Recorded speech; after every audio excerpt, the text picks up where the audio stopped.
Bapak, Ibu, Saudara-saudari yang dikasihi Tuhan, selamat malam, berkah dalam. Kembali berjumpa dalam Remas Renungan Malam Singkat Stella Maris Jepara. Hari ini Rabu 30 Oktober 2024, saya mengambil tema bukan otomatis diselamatkan, tapi terus berusaha agar diselamatkan. Ada sebuah tebakan, pintu-pintu apa yang didorong oleh 7 orang, tapi tetap saja tidak bisa terbuka? Pintu rusak? Bukan itu jawabannya. Jawabannya adalah pintu yang ada tulisannya geser. Hari ini Yesus juga bersabda tentang pintu. Yesus berkata, berusahalah masuk melalui pintu yang sempit itu. Sabda Yesus tentang pintu yang sempit itu bermula dari pertanyaan seseorang yang berjumpa dengan Yesus saat Yesus sedang mengajar. Orang tersebut bertanya, "Tuhan, sedikit sajakah orang yang diselamatkan? Keselamatan adalah tujuan orang beragama. Aku beragama karena aku ingin diselamatkan." Layaknya orang yang bertanya kepada Yesus tadi, kita yakini bahwa orang tersebut adalah orang yang beragama Yahudi. Dia menjadi seorang beragama Yahudi, diyakininya ada keselamatan. Keselamatan didapatkan ketika orang beragama Yahudi dapat secara penuh melaksanakan semua hukum Taurat Musa, seperti yang tertulis dalam kitab Keluaran bab 20 dan seterusnya. Yang salah satu isi dari hukum Taurat itu adalah 10 perintah Allah. Maka ketika orang itu berjumpa dengan Yesus, dia bertanya tentang konsep keselamatan atau siapa yang diselamatkan menurut Yesus. Kita bisa mengimajinasikan apa yang ada dalam pikiran orang yang bertanya tadi. Dia pasti punya angan-angan bahwa Yesus akan memberi jawaban seperti yang dia harapkan, yakni orang-orang yang diselamatkan itu adalah orang-orang yang telah melaksanakan semua hukum Taurat Musa, baik itu 10 perintah Allah atau juga hukum-hukum lainnya seperti dalam kitab Keluaran bab 20 dan seterusnya. Senyatanya jawaban Yesus tidak semudah itu bisa ditebak. Alih-alih memberi jawaban ya, kalau ingin diselamatkan harus melakukan ini dan itu, melainkan Yesus membuka pengajarannya dengan bersabda, berusahalah masuk melalui pintu yang sempit itu. Bahkan Yesus melanjutkan sabdanya bahwa meskipun telah makan dan minum bersama dengan sang pemilik pintu, tetap saja pintu yang sempit itu tidak akan dibukakan. Sekarang kita bisa menafsirkan bahwa pintu yang sempit itu adalah pintu kerajaan Allah. Keselamatan yang didambakan oleh semua murid Kristus. Bahwa tindakan telah makan dan minum itu adalah bentuk ketaatan menjalankan aturan keagamaan.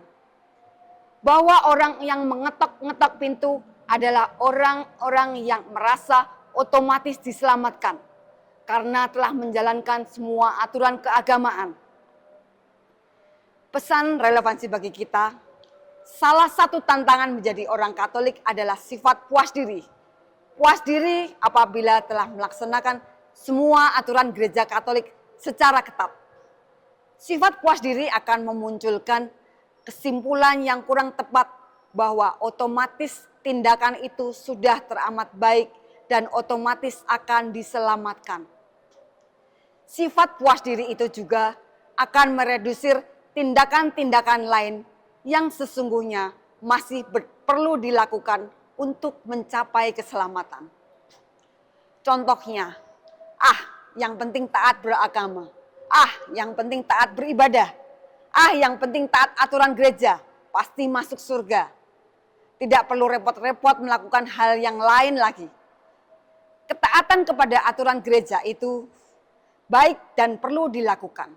Tapi bukan hanya itu satu-satunya.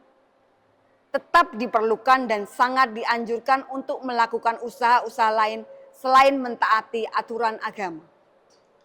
Sabda Yesus tentang orang-orang yang mengetok-ngetok pintu tadi adalah sindiran terhadap orang-orang yang hanya sekali lagi hanya melakukan ketaatan kepada aturan agama dan melupakan usaha-usaha lain yang perlu juga dilakukan.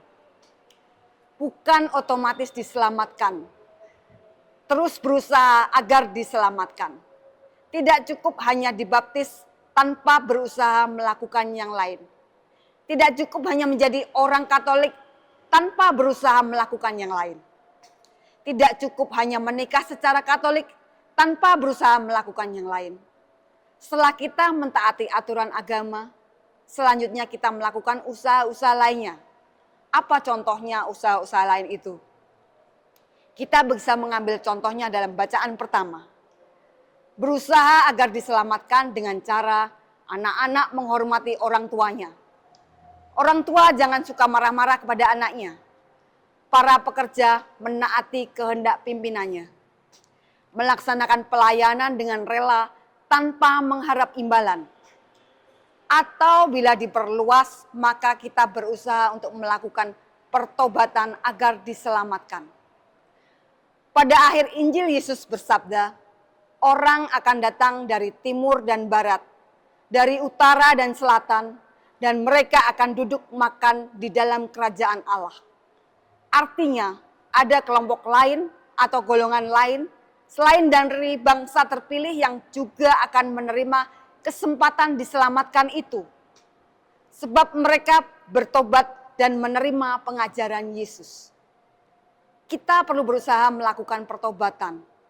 Misalnya pertobatan hati yang keras, pertobatan pikiran yang sempit, pertobatan sikap yang kaku, pertobatan cara bicara kita, pertobatan cara bersikap kita, pertobatan alam pikiran kita, pertobatan untuk berempati kepada sesama, pertobatan untuk berbela rasa kepada yang membutuhkan, pertobatan untuk memaafkan orang lain, pertobatan untuk meninggalkan keegoisan diri, pertobatan untuk menyombongkan diri, pertobatan untuk merendahkan orang lain, pertobatan untuk mengakui kesalahan diri, dan pertobatan untuk mengakui bahwa cinta kasih mengatasi segala aturan yang ada.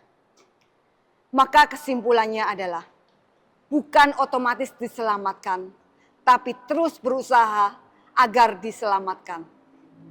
Dibaptis Katolik itu tepat, menjadi Katolik itu baik, menaati aturan gereja itu perlu, menikah secara Katolik itu betul, rajin ke gereja itu harus. Namun itu belum cukup. Sebagai orang Katolik seharusnya kita pantang puas diri, karena kita tetap perlu berusaha lagi dan melakukan yang lainnya lagi agar kita bersama-sama tetap dapat menyalakan api harapan untuk masuk ke dalam pintu yang sempit itu. Bukan otomatis diselamatkan, tapi terus berusaha agar diselamatkan. Kemuliaan kepada Bapa, Putra, dan Roh Kudus, seperti pada permulaan, sekarang, selalu, dan sepanjang segala abad. Amin. Terima kasih, berkah dalam.